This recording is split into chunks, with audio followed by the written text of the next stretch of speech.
Film शुरू होती है एक गांव को दिखाने से। हम एक घर में डैनी नाम की एक औरत को देखते हैं जो पूरे घर को ठीक कर रही थी। उसका हस्बैंड दिमाग का डॉक्टर है। उसके हस्बैंड का नाम टेड होता है। अब उनका ये नया घर एक ऐसी जगह पर था जहाँ नेटवर्क भी ठीक से नहीं आ रहा था। करें बात डैनी की, वो पिछले काफी दिनों से घर को ठीक करने का काम कर रही थी क्योंकि घर बहुत पुराना था। अब डैनी को घर में एक ऐसी जगह मिल जाती है जहाँ नेटवर्क आ रहा है, इसलिए वो टेड को कॉल करके उससे थोड़ी बातें कर लेती है क्योंकि उसका टाइम नहीं गुजर रहा था, वो बोर हो रही। अब किसी काम के सिलसिले में टेड को आज हॉस्पिटल ही रुकना पड़ता है, इसलिए घर में डैनी को अकेले ही रात गुजारनी पड़ी और दरवाजे के पास ही घर के अंदर वाली साइड पर टेंट लगा लेती है सोने की। रात काफी हो गई थी। कुछ देर बाद दरवाजे पर एक अनजान आदमी आया और वो दरवाजे की खिड़की से अंदर झांक रहा। वो डैनी से बात करता है। कहने लगा कि दरवाजा खोलो क्योंकि तुम्हारी जान को खतरा है, कोई तुम्हें मारना चाहता है, तुम्हारे घर में घुस आया है। अब डैनी को इस आदमी से ही डर लग रहा था, इसीलिए वो दरवाजा खोलने से मना कर देती है। जाहिर है इस तरह किसी भी अजनबी पर भरोसा करना बेवकूफी थी। ये नकली आंख वाला मरीज बड़े प्यार से डैनी से बात कर रहा था।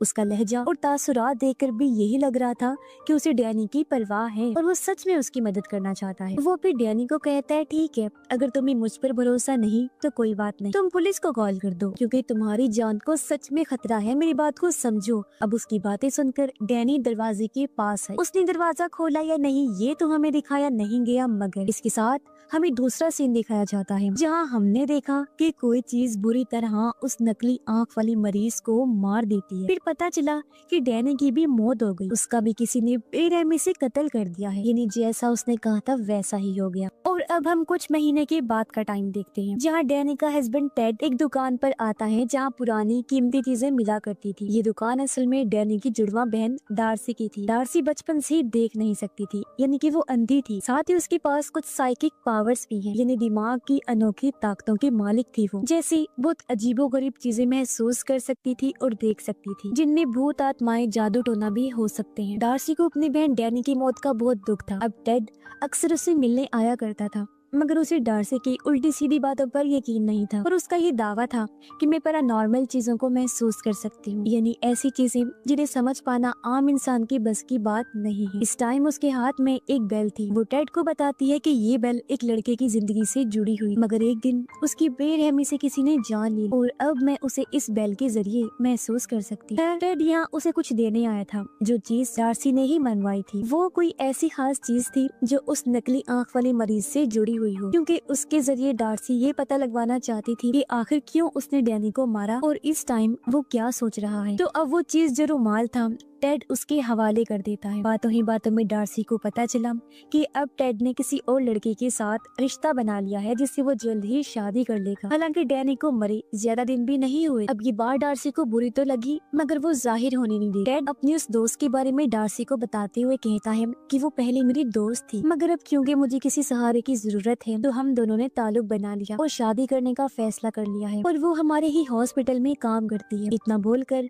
वो वहाँ से चला गया, मगर हम समझ जाते हैं कि उस रात टेड का हॉस्पिटल रुकने का मकसद अपनी दोस्ती हो सकती है, जिस वजह से डैनी को रात अकेले ही गुजारनी पड़ी, यानी वो पहले से ही उसे धोखा दे रहा था। अब शाम को डार्सी अपने घर आ गई, साथ में वो नकली आंख वाली मरीज का रुमाल भी लाई। वो रुमाल टेबल पर रखकर उसके अंदर कोई चीज रखती है और अपने ग्लव्स उतारकर जैसे उसे छूती है वो बहुत ही चौंका देने वाली चीज दिखती है जिसकी उसे उम्मीद नहीं थी, क्योंकि वो काफी घबरा गई और उसकी आंखों में आंसू भी आ गए थे। अब डार्सी एक स्टोर रूम में जाती है जहाँ उसने बड़ा सा लकड़ी का संदूक रखा हुआ था। पहले वो उसे गौर से देखती है, फिर उसके पास आकर बैठ। इस रूम में और भी कई सारी अजीब चीजें पड़ी हुई जिनका ताल्लुक किसी न किसी इंसान से था, जिनको भी डार्सी महसूस कर सकती है जो इस दुनिया में नहीं रही। अब इसके बाद हम देखते हैं कि टेड नींद से जाग गया है। वो तैयार होकर हॉस्पिटल के लिए निकलने ही वाला था, मगर उसकी दोस्त उसे रोक दी। वो उसे कैमरा में तस्वीरें दिखाने लगी। ये कैमरा असल में डैनी का था जो टेड की दोस्त को मिल गया।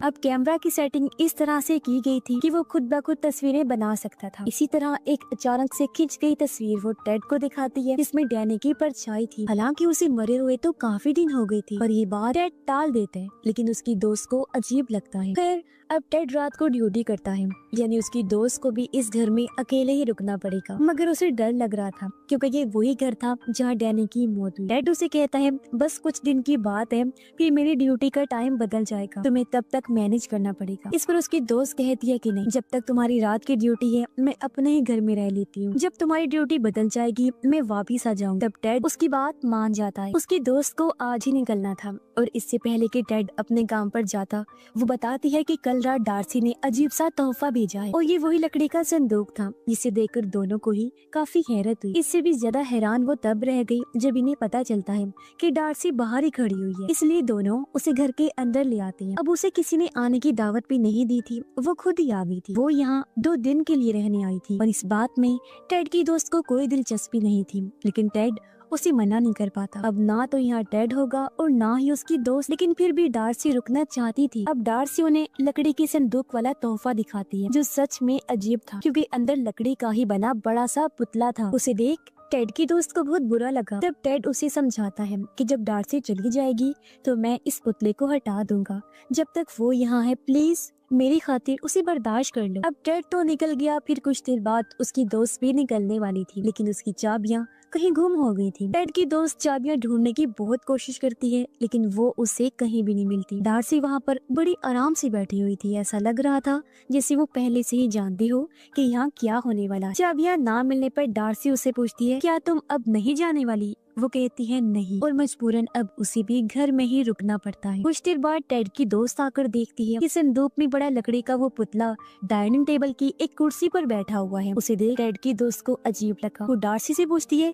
क्या इसे तुमने बाहर निकाला? तो वो बड़ा ही अजीब जवाब देती है कि नहीं। तो फिर ये कैसे बाहर आया? अब इस बात को उसने सोचा भी, लेकिन फिर नजरअंदाज करके वो डार्सी के लिए खाना लाती है और इनके बीच कुछ बातें होती हैं। टेड की दोस्त उससे उसके काम के बारे में पूछती है। जब उसने बताया तो दिल ही दिल में वो डार्सी पर हंसती है। उसका मानना था कि डार्सी किसी चुड़ैल की तरह भूत आत्माओं जादू टोने पर यकीन रखती है। डार्सी उससे पूछती है, अच्छा तुम्हें इस घर में कैसा लगता है? टेड की दोस्त ने जवाब दिया कि खास अच्छा नहीं लगा, जैसा आपकी बहन के साथ हुआ उससे तुम्हें ज्यादा सहम गई। फिर डार्सी उससे पूछती है, अच्छा अगर कोई अनजान आदमी तुम्हें दरवाजा खोलने का कहे तो क्या तुम दरवाजा खोलोगी? इस पर वो कहती है कि नहीं, क्योंकि मैं इतनी बेवकूफ नहीं हूँ। ये सुनकर डार्सी को गुस्सा आ गया। वो कहती है, मेरी बहन भी बेवकूफ नहीं थी और उसने भी दरवाजा नहीं खोला। यानी वो नकली आंख वाला मरीज नहीं बल्कि कोई और ही है जिसने उसे मारा। ये सुन टेड की दोस्त कहती है कि अगर उस जैसे पागल इंसान ने उसे नहीं मारा तो किसने मारा होगा? डार्सी कहती है, एक मेल नर्स जो टेड का दोस्त है और वो उसी हॉस्पिटल में काम करता है जहाँ टेड डॉक्टर है और वो नकली आंख वाला आदमी मरीज। ये सुन टेड की दोस्त को काफी अजीब लगता है। मगर अब हम उस रात का सीन देखते हैं जहाँ वो आदमी डैनी के दरवाजे पर आया था। यहाँ हमें पता चलता है कि सच में डैनी ने दरवाजा नहीं खोला था और नकली आंख वाला आदमी भी सच में उसकी मदद के लिए ही आया था, क्योंकि उस टाइम कोई घर में घुस आया था जैसा उसने कहा भी था। वो दरअसल एक मास्क पहना आदमी था जिसने डैनी को बेरहमी से मार दिया था। कुछ देर बाद टेड की दोस्त उसे कॉल करके बताती है कि ये डार्सी बहुत ही अजीब है, उल्टी सीधी बातें करती है। उसका दावा है कि डैनी को नकली आंख वाले आदमी ने नहीं बल्कि तुम्हारे हॉस्पिटल में काम कर रहे नर्स ने मारा है जो तुम्हारा साथी है, और मुझे उसके साथ बिल्कुल अच्छा महसूस नहीं हो रहा। मैं अपने घर भी नहीं जा पाई, गाड़ी की चाबियां गुम हो गई हैं और मुझे तो लगता है कि इसने ही चाबियां इधर उधर की हैं। टेड उसे शांत करता है और कहता है कि कमरे का दरवाजा बंद करके सो जा। वो अपने रूम में गई तो थी लेकिन उसे नींद नहीं आती। नीचे आकर उसने देखा कि डार्सी सोफे पर ही बैठी बैठी सो गई है और अब वो चुपके से लकड़ी की मूर्ति के पास उसे चेक करने जाती है ताकि देख सके कि आखिर इसमें क्या राज छुपा है। पुतले के सर में 5 सुराख थे। टेड की दोस्त ने जब चेक किया तो एक में से डैनी और डार्सी की तस्वीर निकली, एक में था दांत और एक में छोटी सी खून की बोतल निकलती है। पर इसी बीच डार्सी की आंख खुल गई और वो गुस्से में कहती है कि सारी चीजें वापस रख दो। टेड की दोस्त वो चीजें वापस पुतले के सर में रख देती है और उसके जाने के बाद अब डार्सी पूरी रात पुतले के सामने ही गुजारती है, लेकिन टेड की दोस्त को डर लग रहा था।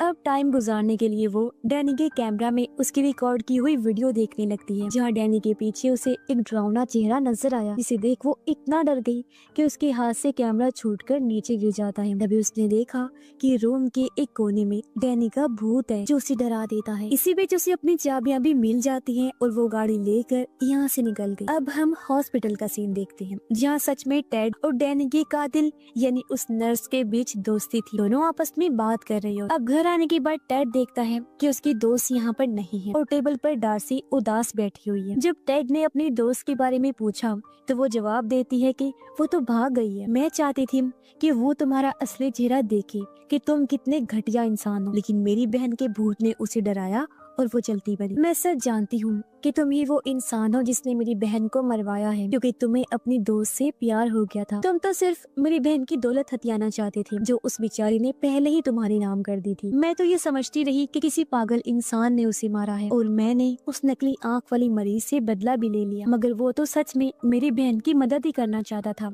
और उसके असल हथियारे तो तुम हो। और हाँ, मैं जानती हूँ कि अब तुम किसी को तो यहाँ भेजोगे ताकि वो मुझे मार सके, लेकिन बेहतर ये होगा कि तुम उस कातिल को ही भेजो, यानी कि नर्स को। सारी बातें सुनकर टेड कहता है, आखिर तुम ऐसा सोच भी कैसे सकती हो और ये सारी चीजें तुम्हारे दिमाग में आई कैसे? अगर तुम्हें मुझ पर ही शक है तो चलो उस डिटेक्टिव के पास चलते हैं जो डैनी के केस पर काम कर रहा है। लेकिन डार्सी को फिर भी उस पर यकीन नहीं होता। टेड कहता है, अच्छा ठीक है, ये लो, मैं अपना फोन इधर ही रख रहा हूँ और डिटेक्टिव के पास जा रहा हूँ। मैं उसे कहूँगा कि वो तुम्हें फोन करके बता दे, जो भी कॉल आई तुम उसे उठा लेना। इतना बोलकर वो चला जाता है। और अब हम माजी का वो सीन देखते हैं जहाँ टेड अपने उसी साथी कातिल नर्स के पास बैठा था, डैनी को मारने का प्लान बना रहा था। जी हाँ, डार्सी बिल्कुल सही थी। उसे अपनी दोस्त से प्यार हो गया था और डैनी की प्रॉपर्टी वो हासिल करना चाहता था। उसे बस पैसों से मतलब था। वो डैनी से प्यार व्यार नहीं करता था और उसके कहने पर ही नर्स ने डैनी को मारा, क्योंकि असली साइको तो वो था जिसे लोगों को मारने में मजा आता था। पर सवाल ये उठता है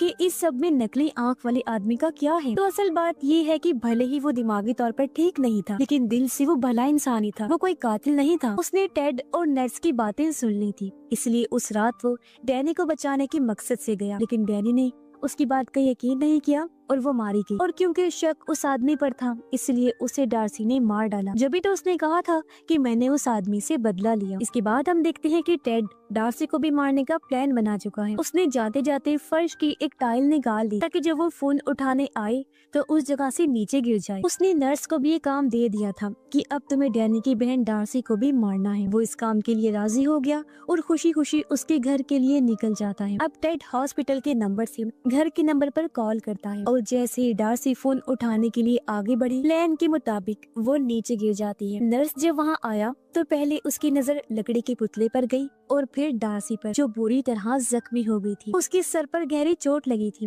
और बहुत ज्यादा खून बहने की वजह से जल्दी उसकी मौत हो जाती है। पर यहाँ एक नया ट्विस्ट आता है। अब जैसा कि हम जानते हैं कि डार्सी को रिचुअल, जादू, इस तरह की चीजों पर पूरा यकीन था, तो उसके मरने से यहाँ एक रस्म पूरी हो गई और उसे पहले से ही अपनी मौत का पता था, तो जानबूझकर उसने खुद को बचाने की कोशिश भी नहीं की। और अब उसके मरते ही लकड़ी का पुतला अचानक से जिंदा हो जाता है। वो नर्स के पीछे पड़ गया और उस पर हमला कर देता है। नर्स अपनी जान बचाकर भागा, लेकिन अचानक वो बेहोश हो गया। उसकी जब आंख खुली तो वो खुद को हॉस्पिटल की बेड पर बंधा हुआ पाता है और टेड उसके सामने खड़ा हुआ था। उसने डार्सी की मौत का इल्जाम नर्स के सर पर ही डाल दिया, जिस पर नर्स उसके सामने गिड़गिड़ाने लगता है कि मैं वादा करता हूँ किसी को कुछ भी नहीं बताऊंगा, तुम बस मुझे छोड़ दो। इस पर टेड कहता है, नहीं, मैं इतनी बड़ी बेवकूफी नहीं कर सकता, क्योंकि अगर मैंने तुम्हें छोड़ दिया तो शक मुझ पर ही आएगा कि मैं आखिर तुम जैसे पागल साइको इंसान को क्यों नहीं पहचान सका। लेकिन अगर मैं तुम्हें ना छोड़ूं तो ऐसे तो मैं बच जाऊंगा, क्योंकि भला कौन ही तुम्हारी बात का यकीन करेगा कि एक लकड़ी की पुतले में जान आ गई और उसने तुम पर हमला किया। तो इससे हमें पता चला कि टेड एक बहुत ही मतलबी और धोखेबाज इंसान है, जो बहुत ही चालाकी से लोगों का इस्तेमाल किया करता था और उसने तकरीबन सभी का इस्तेमाल किया, यहाँ तक कि अपनी बीवी का भी। अब डार्सी नर्स को मार भी सकती थी, लेकिन वो इतनी आसानी से उसे बख्शने वाली नहीं, बल्कि वो उसे तड़पाना चाहती थी, जैसे उसने डैनी को मारा और कई लोगों पर जुल्म करके उन्हें तकलीफ दी। साथ ही जब वो नर्स था तो उसने बहुत लोगों के साथ ज्यादतियां भी की। अब एक मरीज नर्स से अपना बदला लेने आया और वो उसकी उंगली को काट लेता है, जिससे वो बुरी तरह तड़पने लगा। इसके बाद हम देखते हैं कि टेड, जो काफी परेशान लग रहा था, अपने घर आया। वो उसी बेल को देखता है जिसके बारे में डार्सी ने कहानी सुनाई। वो बेल को बचाकर उस लड़के की आत्मा को बुलाने की कोशिश करता है जिसके साथ ये बेल जुड़ी हुई थी, मगर अजीब कुछ भी नहीं हुआ। इससे टेड को लगता है कि शायद सुपरनेचुरल जैसी कोई चीज होती नहीं है और डार्सी बस फ्रॉड करती। साथ ही हमें पता चला कि टेड की दोस्त ने भी उसे छोड़ दिया, यानी इस तरह डार्सी का अपनी बहन की तरफ से बदला पूरा हो गया, क्योंकि टेड की पूरी जिंदगी बर्बाद हो चुकी थी। और तभी हम बहुत चौंका देने वाला सीन देखते हैं। जिस लड़के की बेल थी, तभी उसकी आत्मा टेड के साथ आकर खड़ी हो जाती है, जिसका मतलब कि अब टेड भी बचने वाला नहीं है। और इसी के साथ इस फिल्म की कहानी भी यहीं पर खत्म हो जाती है।